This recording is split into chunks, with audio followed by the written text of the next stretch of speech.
First and foremost, if we can have a hand for our wonderful volunteers for WonderCon. This panel is from Fandoms to community-focused projects. I'm JPG, I'm a pop culture educator and consultant, and I was asked to moderate this panel because I own the consultancy firm InterMyth. And we are a consultancy firm that specializes in live event management, like getting panels to the right people for WonderCon, Comic-Con, etc. And if you ever do have any questions or need any sort of those business services, my QR code is right over here. But that is enough about me because we have all of our lovely panelists here to listen to. I wanted to tell y'all that we are here and we brought this panel together to answer some questions. Things like what are the first steps in community-focused projects? How do you incorporate inclusion in your projects as well? And what sort of hurdles you experience in fandom project management? I'm sure we'll have even more questions that we'll be answering throughout as well. And then Monica, would it be okay if we maybe took questions from the audience in a little bit? Absolutely. All right. So before that, I'm gonna have our panelists introduce themselves. I'm gonna have you go first, if that's okay. Oh, yes. The least experienced person? No. Okay, we got this. All right. Hi, everyone. I am Pop Umai. If you've been to some of our events, host a bunch of anime-themed pop culture events. We're mostly known for our Genshin Impact events. I also sell anime-themed cookies that I bake myself. So I do two businesses actually, and I think that means I'm like double involved in the community. Not sure if that's how that works, but yeah, I'm basically an event coordinator and a baker. Hi, I'm Maddie. I am the Chief Creative Officer for Temple of Geek. I'm also the Editor-in-Chief of Anime Fire. I am the director of a Bungo Stray Dogs themed pop-up called Pop-Up Stray Dogs. And I am also the assistant director for a new and upcoming queer-centric convention called Niji Festival. We will be having our first convention this May 17th. Hi, I'm Monica Duarte. I am the editor-in-chief at Temple of Geek, and I work towards uplifting journalists and content creators and giving them a platform to have their voices heard, especially when it comes to underrepresented voices. I'm Nick Williams. I'm a Star Wars content creator as well as working for Temple of Geek. And for the context of this, my actual job is I'm a swing dance instructor, and so I've been doing that for over 25 years as a scene leader, and it's like a worldwide network of things, so it's relevant here. Hi, I'm Castrillo. I'm a content creator and I'm a performer and a writer as well. And I do stuff that's mostly fandom-based with commentary, comedy, TV shows, movies, anything that's very much like nerdy, it's entertainment. And I'm also a social producer at Paramount, so that's pretty cool. And I also just talk about inclusivity, diversity, and just everything that I feel like should be talked about when it comes to entertainment. So. Great. A round of applause for our panel, please. Well, jumping right into the questions. You know what? Let me see. Maddie, I'm going to start with you first. Okay. Sure. So first and foremost, what are key elements to building community-focused projects or products? Key elements to building the community. I think it's definitely being friends with people first, getting to know the people who like the same things you do, and who want to see the same things you do. So, for example, with the Bungo Stray Dogs pop-up that I run, we saw a lot of really fun pop-ups, but we weren't seeing the ones for our favorite shows. And so we kind of all came together and like, we have this thing that we all really like. What if we just threw our own party? And so I think it's really important to find those like-minded people. Because that's, you know, if you guys aren't on the same page as far as like enjoying the same like shows and content and stuff, then it's gonna be kind of hard to build a community and an event around that, so. Pop, I'm gonna pass this over to you next. You had talked about both events and producing a product with your cookies as well, too. So what do you think are key elements in building community-focused projects or products? I definitely agree with Maddie about finding the people that are also interested in the same things that you are. I mean, I got started doing what I do because I felt like there was something missing here in SoCal. Just trying to, like, just a brief, you know, how I got involved in this. I'm sure you guys have heard of something called COVID, right? Like, What did you do this? That's terrible, man. Can't go to that again. So I was supposed to be going to Japan that year, and it didn't happen. So I later then fell in love with a show called Escape the Infinity, and I was getting so frustrated about all that stuff being in Japan and not being able to go there. So I was like, man, I wish that was here. And then like that little voice in my head went like, well, why don't you do it? And I'm like, you know what? You're right. So I started thinking about that, and it took me some time. And I'm like, you know what? I think fans here in Southern California would enjoy kind of the cafe experience or just something new here in SoCal, especially after the pandemic and everyone was locked inside. So that's just how I got started with that, and why I think it is important to find community here. Find friends, you know, we're losing that. Sometimes I feel like we're losing that just because everything is so online now. And yeah, sorry, I ramble sometimes. I should have warned you about that first. Like, I do tend to ramble. Now, Amanda, you are coming from both a personal project place and you're coming from a corporate background as well too. Do you see differences in how your personal space and or your professional space builds these community-focused projects? Absolutely. So again, with kind of like you brought up COVID, I got into this industry, funnily enough, because of COVID. I had gotten furloughed from a retail job, and I started talking about like the TV shows and movies that I liked online. Specifically, Avatar: The Last Airbender was one that has followed me throughout my entire life. And funnily enough, now I work on that podcast for Paramount, so that's really funny. And it's funny to see the difference between how, because I got my job at Paramount by doing my own thing online, and I used all those experiences on my resume, and translating that into a corporate setting where you have to like worry about numbers, worry about like which communities that you're targeting, worry about marketing towards certain communities. It's a little more impersonal, and I try to be as personal as possible while also, you know, living in a corporate world. But then when it comes to my own stuff, I have the freedom to speak freely and speak the way that I want to and speak to the communities that I want to.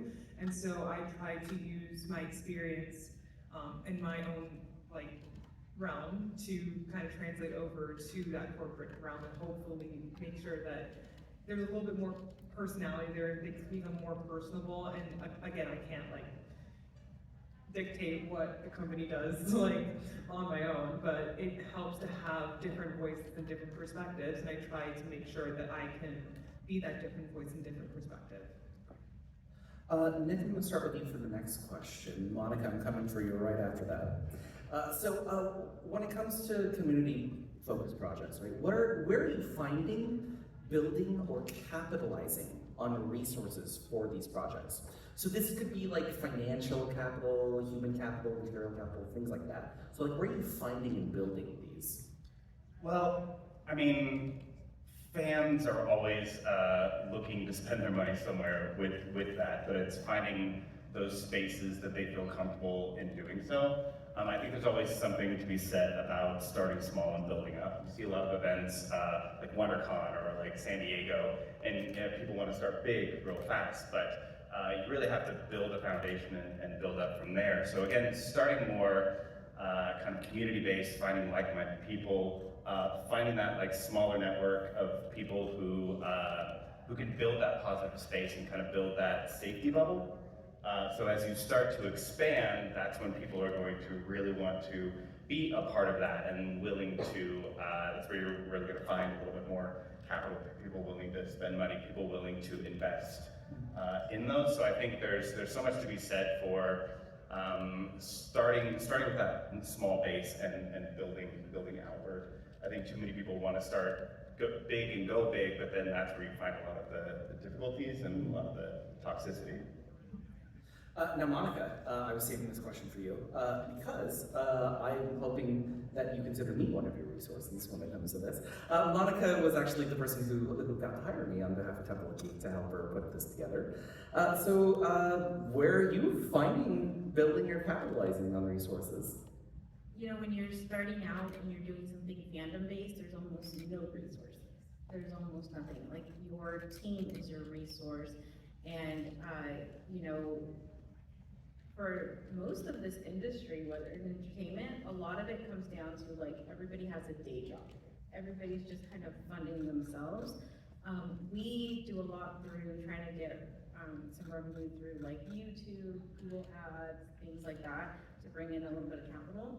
But every year it feels like something is changing. They've changed the way they pay out. They've changed the way that they do things. So finding capital, finding resources is really, really hard, and sometimes it's not sustainable. It's very hard to do.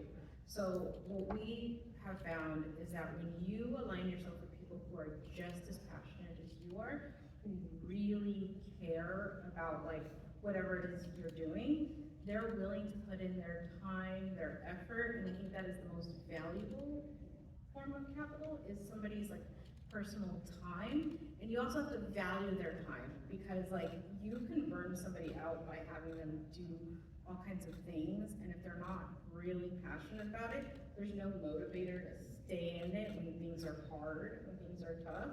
So I think really is your community is your biggest resource, and you will be surprised, like, you know, how things come together. Like, people will say, like, oh, I have this and I have this, and together you build something. And you kind of have to look at it as like a community project, really, especially when you're first starting out. It's very hard to do it on your own, to execute it, like Meg said, like, in a big way. And you're less likely to burn out, and you're less likely to fall apart, is if you start small and build up and just do the things. And we started organizing events, just cosplay meetups, you know? And from there, it went to, like, you know, having an entire platform of, like, people, and it's, you know, you can start very small and build up. And especially with equipment and things like that, you don't have to have, like, the fanciest of equipment or things you need. You just need your phone sometimes, and starting very small, and you build as you go. Great, thank you.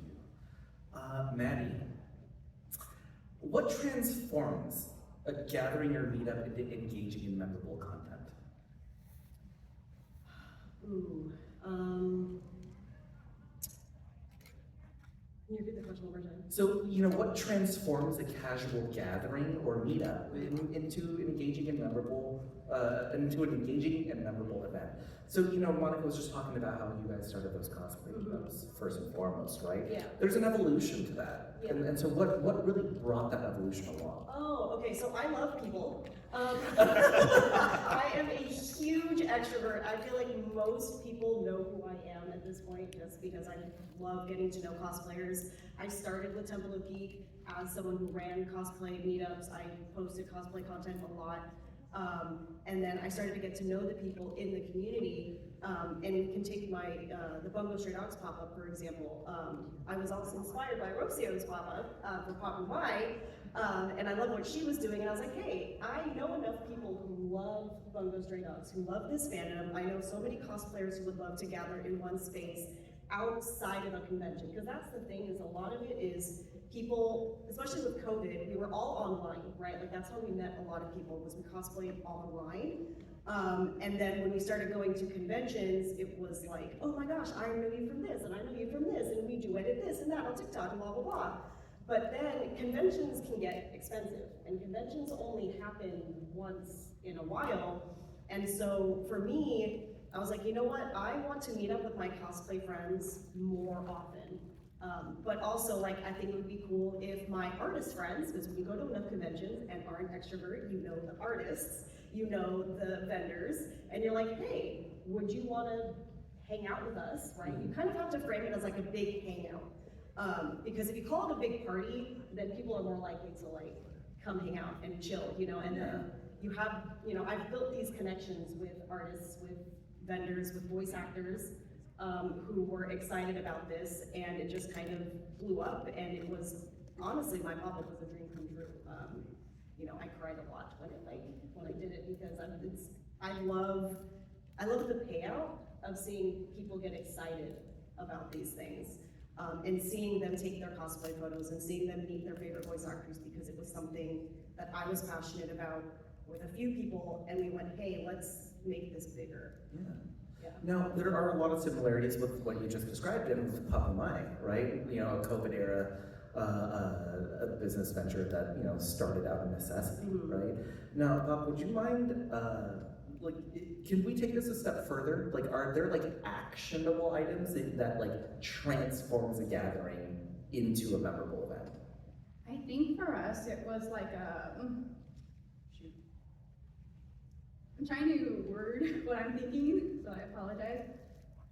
Because I think it was time, and kind of how everyone was saying earlier, like you have to start small before you grow big. And I think we had to do a few tests first. Like we started with smaller events. I think we did about 3.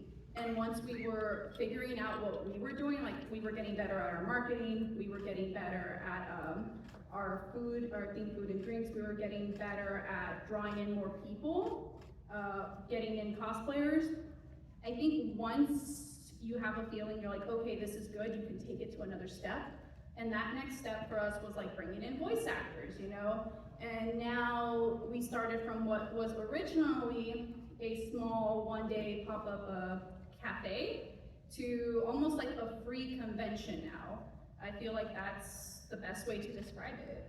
So I think that's the best way to do it, is you just take it at steps. So you start with one thing. Once you're good at that, incorporate something else.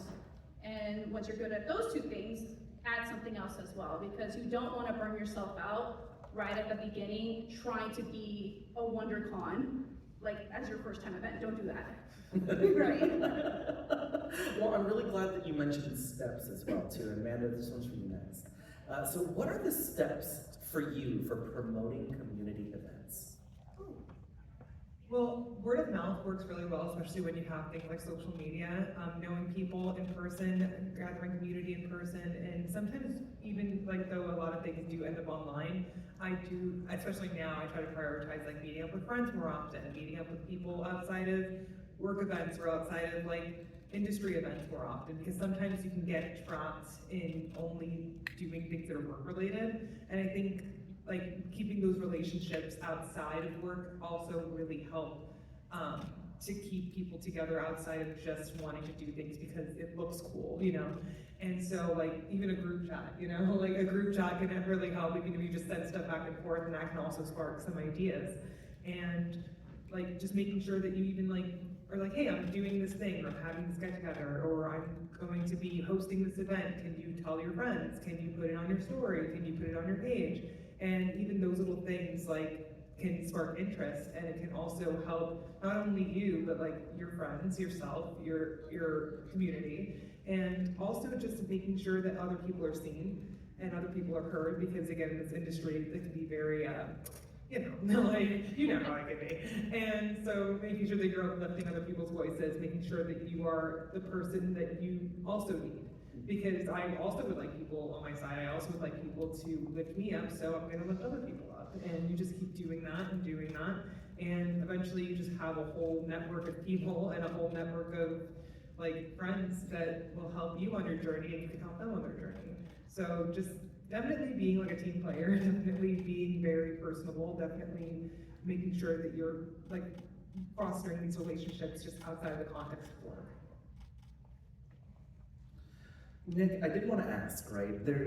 I want to ask about, you know, those steps to promoting community events, but you had talked about your background being in swing dancing, right?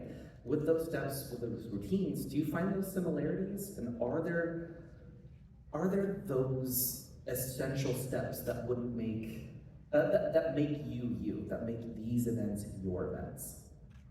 I mean, it's very much the same thing, honestly. It's just like swing dancing. It's just a different fandom, and so like building those communities again, starting small.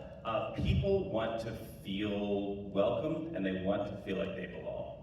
That's a big part of that. Like I just run a local dance, and that's my whole basis behind that. And people like just love to show up because of that. And there's no difference from that to what we do in the fandom. I started Star Wars content creating on TikTok, and immediately I was like, oh, I have a bad feeling about this. Because as you know, talking about Star Wars online is great. Do you want to get yelled at and talk about Star Wars? Yeah. And then if you're had enough of that, go to Marvel as well. It was finding that community, like the people that I met there, the fellow content creators, the fans online, like building that. Finding those friendships there is really what kept me going. Trying to create that community bubble where people could feel safe within this community of creators, so that they knew who they could go to. They knew we would speak out about something if something was not right, or there was something terrible going on. And so much so, like we built this community where, like last year, because there's no celebration, we actually created our own little con. And started off small, like, I don't know, there's 50 people or something like that, but we created that, like everybody got together from all around the world, get together and just have a great time. But that's something that can also grow, and we probably will expand from there and keep doing that. But like it's the same thing we do in the swing dance community, and we've been going for a long time, so like we definitely have a lot of talks and panels about diversity and inclusion and making people feel like they are seen no matter where they're coming from, and that it's a space for everybody. I think is really opening the door for all of that. I think it's essential in that ground floor of building it out. Monica, next up, outside of events, where are you engaging your online and your offline communities? So it used to really be like Instagram, Facebook events actually is like a really good place to do things. But recently, because of a lot of like online toxicity, Twitter, for example, was one of the ones that, or X, whatever you want to call it, was one of the ones that was like really great for outreach and meeting people and things like that. That was a huge resource, but because of like some of the toxic things happening and the lack of moderation, we've kind of moved away from that. So now we're looking at things like Discord and creating communities within Discord where, for example, like we can have different channels or like different talks and people have like safe places, and there is more moderation because we have moderators on there. We can kind of moderate what we're doing. But those are some of the places that we really look to. There's also, there's still the actual like going to events. I know it's harder, but when you meet people there, you meet people through other people at events, so that goes outside. Amanda and I, the way we meet is one of those things that like we met at an event, but afterwards we've been able to collaborate on so many different things outside of events. So just keeping connections open, actually texting people and having conversations is also a really great way. And like Amanda said earlier, word of mouth is really important sometimes. So that's kind of where we go outside of events too. Maddie and Pop, anything to add to this for engaging online and offline communities? I think Discord is a really great place, and Instagram. So I'm the queer festival that I'm hosting, the queer anime festival that I'm hosting on May 17th, shameless plug here, PG Festival, actually started because of a Discord community. So in 2022, my friend posted something on Instagram and was like, I need new Skate Infinity friends. I don't know anyone who likes this anime. I was like, I do. I like this anime. And she was like, okay, well, I want to make a Discord community because Instagram is great, but sometimes it feels very impersonal. It's just vanity, right? Likes and shares, and that's kind of it. You don't always make friends. Sometimes you do. I made friends on Instagram, but not everyone does. And so Discord is that place where you can actually hold conversations. And so we started with Discord for people who enjoy Skate Infinity. And it was like 10 of us for a long time. And now we have over 300 people in this Discord community. We've hosted voice actor, interviews on the Discord. And now we are running a festival that's going to be a 3-day convention in 2026. And so I think finding that community in Discord for sure is huge when it comes to these sorts of things. We use more of our Instagram, and the way I've started to try to get engagement and that sort of thing is by posting questions, you know, and having fans interact with that, engage with that. Sometimes they'll post something funny, you know, and the community will like it in the comments and engage in that sort of thing. I think TikTok can be a really good tool as well, for engaging as well. I saw a lot of people engage, like, when we posted our events on there, and shameless plug, like our next event is May 10th. Back to back, and you should come to both. Right? It's pretty close by too. Yeah. Yeah, and did I answer the question? We got excited, right? I'm gonna move on to kind of a question, and I want anybody to jump in on this one. So, in terms of accessibility, inclusion, and marginalization, what are your examples of tailoring events to address different needs?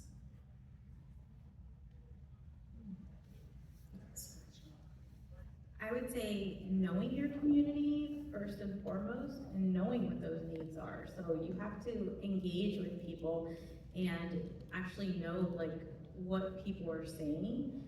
I would say that's the first step, is making sure you know your community, you know what those needs are. You know, I know Amanda and I had these conversations like on podcast episodes and things like that about like a need for a specific type of representation. And so from there, like I've been able to like, you know, look for content creators to come on podcast episodes to talk about representation, because they're not getting their voices out in other places, any other official places, right? Outside of like TikTok or something. So having them on the website, featured on the website, having them like come onto podcast episodes and like have their voices heard somewhere, has been something that I've been really passionate about. But if you aren't having the conversations and you don't know what those needs are, like it's very difficult to include people if you're not listening to what they want. So that the vocalization is going to be very important in that process. Yeah. Who else would like to take this one? I can. So one thing also is that sometimes the best way that you can learn about different groups, different communities, is by hearing from those groups and communities. And sometimes, especially when people are trying to be inclusive, they will talk over a lot of communities rather than invite them in and let them speak for themselves, because like marginalized communities are not a monolith, you know? And there's so many like groups and subgroups and people within groups that are just so different from each other, even though they have so much in common. And I feel like the best way to make sure that you are catering to these groups and making sure that these groups are heard is by just inviting them in and letting them speak. And like Monica's been very great with that. Like she's one of the people that helped me get into the industry the way that I have, and just allowing me to like kind of flex my muscle and show what I can do, because a lot of the time people won't give you a chance and they'll just assume that you can't do something, or they'll just go to the safe bet because people are used to seeing the safe bet. And a lot of people are not able to even get in. And so the best way to make sure that you're having voices heard is to just invite those voices in. And it's great because like when you invite people in and when you invite people to just speak on their own experiences, you learn things that you wouldn't have otherwise learned. You like are able to see the world in a way that you wouldn't have otherwise been able to see it. And I think it's just a really great thing to just have that inclusivity and have that diversity and just allow people to speak from their own experience instead of speaking over them. I think a big thing about building your community is remembering that it's not about you. Yes. Yeah. It's about the community, right? And if you want inclusion, you have to make it happen. You have to give a spotlight to those who can speak about it, and those who can be representative, give them the microphone, give them the spotlight. But again, it's not about you. The more people see that diverse spectrum when looking at your event or whatever you're trying to build, that's what's going to draw more like-minded people to that, or feel like they can possibly be welcome in this community. Nick, I'm going to keep you on the microphone because my next question is, how are you combating toxicity, exclusion, and discrimination in your community spaces? Because we all know how much Star Wars does on the internet. Yeah. So, Star Wars is great. We're fine. We're all fine here now. Well, I decided early on that if I was going to be a Star Wars creator, like no matter how small or big my platform was, I was going to make sure I was also speaking out against the terrible things or the toxicity. It's a fine line because you don't want to dive down that you're just attacking each other, because then that's just gonna, it's just gonna fire feeding fire. You need to speak out, but I wanted to take the more positive angle about saying, hey, this is not good. This is not good behavior. We should be thinking about this and leading by example and trying to create that positivity. Sometimes people think positivity is just ignoring the toxicity, but then it's just festering, right? But the more you can speak up about it and making the like-minded people feel included or safe in that space, I think is the important thing to be able to create that. But again, online you're just going to get terrible people, right? That are commenting on your things, and like it can really get you or bring you down. But then you have to like take a step back and remember what you are doing. So by being a part of the community doesn't mean you're not going to get attacked. It's just looking to your community to be able to find that happy, warm feeling and reminding yourself why you're here.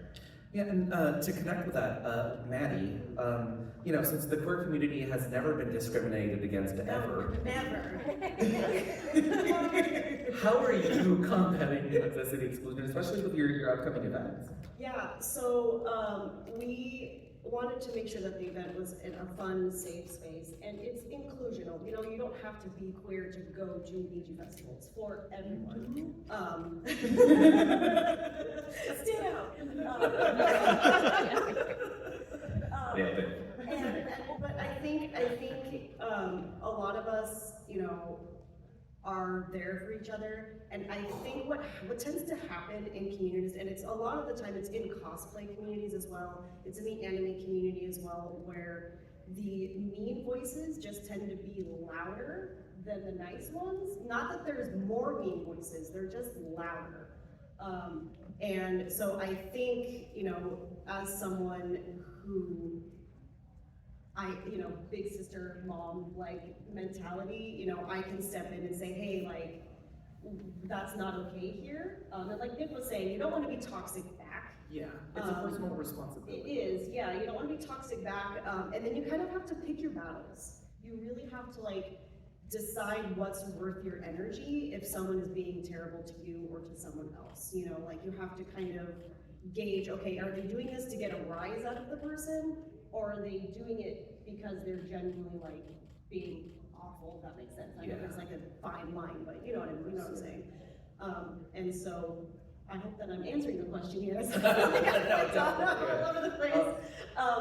But battling the toxicity is just a matter of focusing, at least for me personally, focusing on the great people in the community. There are so many amazing people in the queer community and so many people who are there to uplift each other, and those are the voices that we want to remind ourselves of. Now, with Pop Umai, right, I can't think of anything more wholesome than cookies.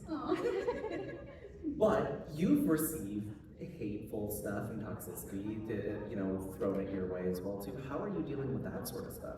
Kind of like how everyone already touched on, you have to pick your battles. You have to figure out what is a troll and then what is an actual threat.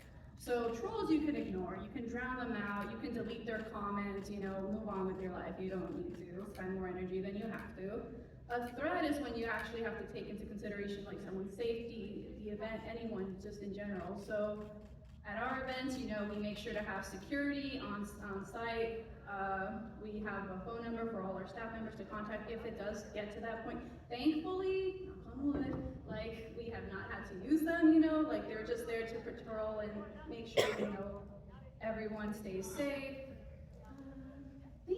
And yeah, and I guess this is a little sidetracked, but to kind of help battle some of the negativity, something that I like to do is save positive comments. So anyone that says something nice about your event or is excited about something, I try to like screenshot those or like save them, just because sometimes you will get those days where you're like, why am I doing this? There's so much there's so much hate, there's so much negativity.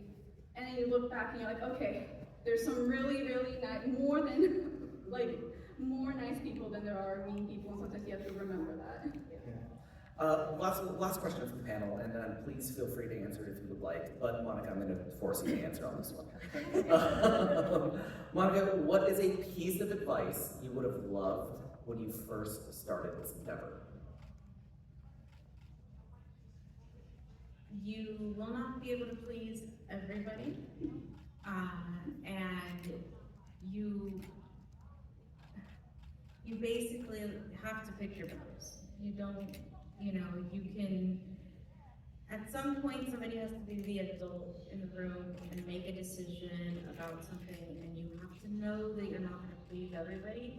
But if your intentions are good, if you have the community first in mind, and you can only do as much as you can do. Thank you.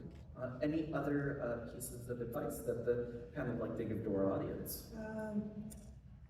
My block button is hot. So like, one thing is that sometimes you do have to protect yourself, and you have to protect your mental health, you have to protect your, like, want to do this, because it can get really difficult. Like, intersectionality matters, I am queer, I am Afro-Latina, I am a woman, like, there's so much that, like, if something's not getting under somebody's skin, another thing is gonna get under somebody's skin. And you just kind of have to use some discernment and just know that it's not about you, it's about some people that are just dedicated to misunderstanding you, and sometimes you don't have to entertain it. And sometimes the best thing you can do is, like, strip that person of their ability to hurt you. And at first, I thought it was immature to do that. At first, I thought I was just being a baby and that I should just let it happen, but it's kind of like treating your space like your house. You know, you wouldn't just let anybody in. You wouldn't just let anybody treat you any which way. You wouldn't let anybody just knock things over on your counter. And you can tell when somebody is just coming in to knock things over on your counter. And you have the right to kick them out. And you have the right to be like, hey, you can't do that here, and you can't speak to me that way. And it's okay to yoink that ability away at your discretion. And so I wish somebody had told younger me that you're not immature for sometimes getting hurt and sometimes being like, you know what, you can't do this here, and I'm gonna block you, it's fine. Besides just taking care of yourself is also your own integrity.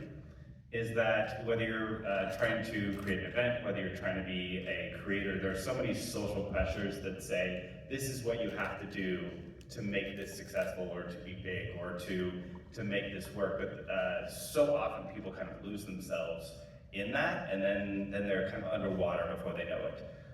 So really kind of holding on to what you want to do, what you think is good, what you think is right, and being able to maintain that integrity no matter how big you end up getting or not, that you will always still have that. And I think just with social media these days, it's too easy to get lost in that, and I see it so often.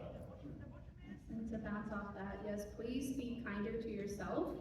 Sometimes you get stuck in these projects and you're trying your best to try to please everyone. You're trying to make sure that everything goes, you know, perfect, and you have to remember that it might not go perfect. You know, there's going to be small fires at these events that we say that you have to like put out, and that's fine, but you have to remember to be kind to yourself and not like hate yourself when something goes wrong, when you're working 16 hours every day for an event and you think it's still not enough. Like, be kinder to yourself. Be like, wait, that actually is a lot. I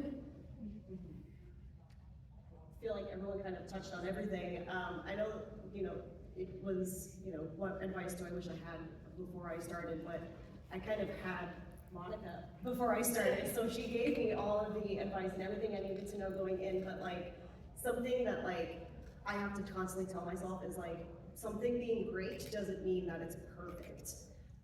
And so you can have all of these plans, and if you know me personally, I am a planner. I need to know, I can go with the flow, but I need to know when the flow starts, what the parking is like, who's going, if there's gonna be food, you know, but like, just because I don't think it's perfect doesn't mean that someone who attended my event didn't think it was great. So, you know, like the pop-up that I hosted, you know, went really smooth, but there were still things that like you kind of had to like, you know, Pop Umai was saying, like little tiny fires are like, oh, we need to go fix this, we need to go fix that. But none of the attendees knew that was happening. That was on us, right? And so afterwards, everyone's like, oh my gosh, this thing was great. And you're like, yeah, it was great. You know, like it wasn't perfect, but it was great, you know? And that's the kind of energy I'm taking into Niji Festival too. Like, are we panicking because we're a month and a half away? Sure. But when the event happens, the attendees aren't gonna know that, you know, we haven't slept in 3 days. Well, now you will. You know, but like it's. I think everyone has already said it as well. It's like when we're doing these community-based events, it's about you guys, not us. I mean, yeah, we want to see these things, and yeah, we want to like have lots of fun and party with everyone. But if you're having a good time, then our job is done. Now, we do have just about 10 minutes left, and we are recording the audio for this as well, to capture. So if anybody does have any sorts of questions, it would be very helpful if you wanted to use the microphone up front. We could take a couple questions if we can. Oh, also, if there are accessibility needs or something like that, we can always bring over a wireless mic if need be. Okay? Please. Awesome. Hi, I'm Lacey. I really like Discord communities. They remind me of like old school forums. But my question is, since Discord isn't social with connections the way other platforms are, how do you attract people over there? So it's not easy sometimes. I think constantly posting about your Discord servers and things like that has been the only thing kind of helping to grow. Something that we've been doing, and this is specific to Temple of Geek, is, you know, if some news came out and we wrote an article about it or something like that, we're on Blue Sky or TikTok or something, and we're saying, hey, by the way, we're also talking about this on Discord. And so slowly but surely we went from like 10 to over 100 members and things like that. But it was over time. It wasn't, you know, just instantly we had this huge community. As you all know, social media right now is kind of an utter chaos. Yeah. It's just chaos, and so like we don't know where the dust is going to settle. So it's like whatever platforms you have to try to draw the attention there. But like at the moment, who knows what's actually going to be the better platform for being able to speak on things. Yeah, I was gonna say with all the constant posting as well, and like with Niji Festival, we want it to feel like a big community before you even get to the event. And so every time we post something or we post something on our Instagram stories, we're like, hey, also join our Discord, get to know the people who are gonna be there before you show up, and then it'll feel more like a big family, kind of a big party that people you briefly know, like, oh, I know your username, and then you have something to talk about because you've been talking to this person for a couple of weeks. But yeah, it definitely takes time. It's a constant reminder because not everyone sees every post. Like Nick said, social media is kind of insane. And also too, like it kind of is like a feedback loop, you know? So like, for example, I'm part of a neuro-inclusive theater company. And so I found out about that through a friend, and then later when I joined the company, we kind of all just like started talking, hanging out, and then we created Discord for it. And then from that, two of the other members, like we're shooting like a little short project. So like it just kind of like spans off and spawns off into different things. So it just, again, like built a community even outside of social media, even outside of things that are like electronic, and just making sure that you have people, like individuals that you also enjoy making things and being around. My question is for all the panelists. How do y'all take care of yourselves, and are there any events, because I'm a planner speaking to fellow planners here, what are the events that are your favorite to just go be a participant or a member at, or a community, and be a member of a community?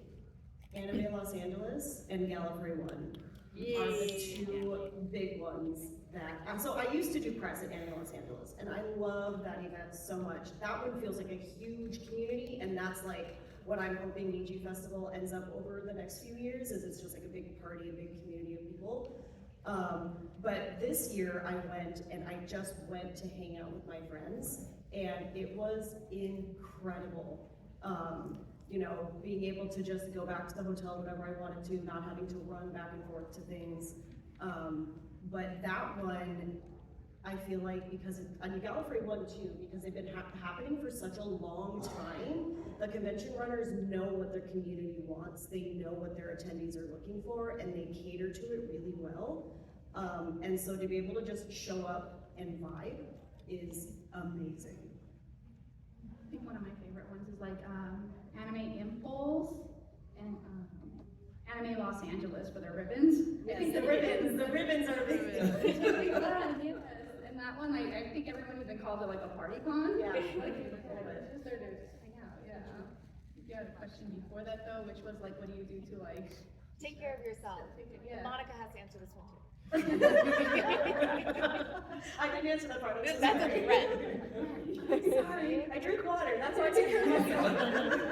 I've been doing like recently just hanging out with my roommates like for an hour a day, and we watch like anime or some show or stuff like that, and we just laugh, and that's honestly something that I can say, you know, engage with your loved ones. That's great.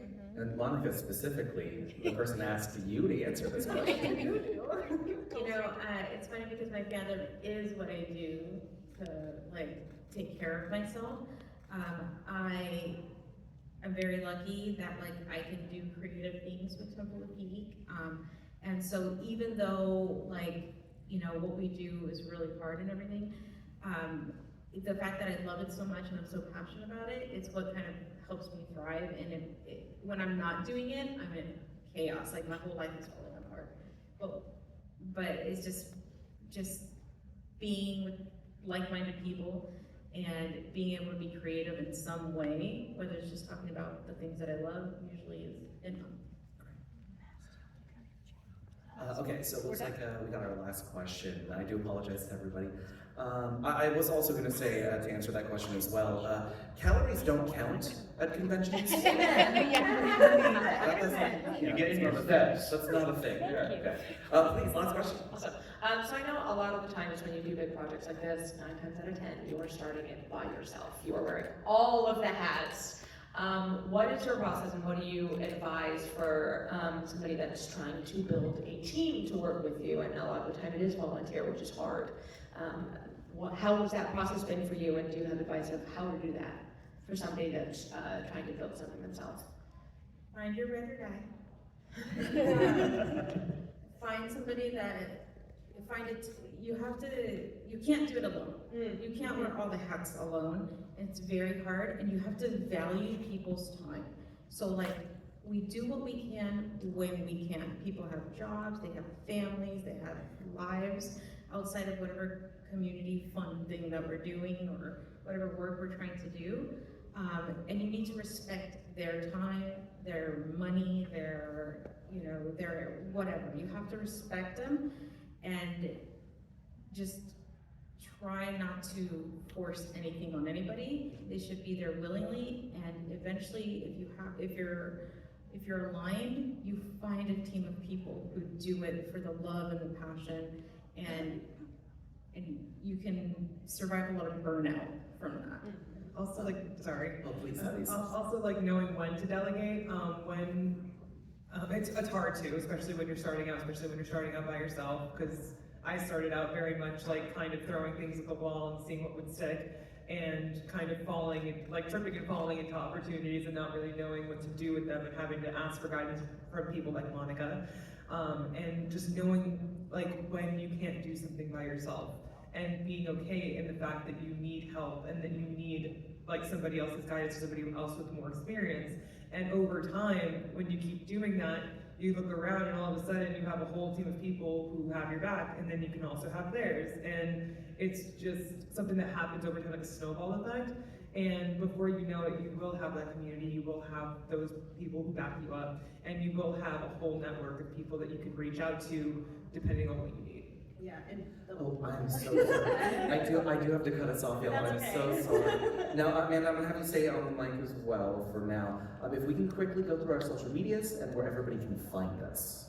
Awesome. So I'm Amanda just vibing pretty much everywhere except for YouTube. I'm Amanda Castrillo there, and I'm on TikTok, Instagram, YouTube, not X, not Twitter. I deleted that app, and I again pretty much talk about movies, TV shows, commentary, comedy, all that good stuff. Nick, on TikTok, codename_Fulcrum, and then Instagram is Nick_codename_Fulcrum_crew. Yeah, you're gonna see all Star Wars content and Galaxy's Edge content.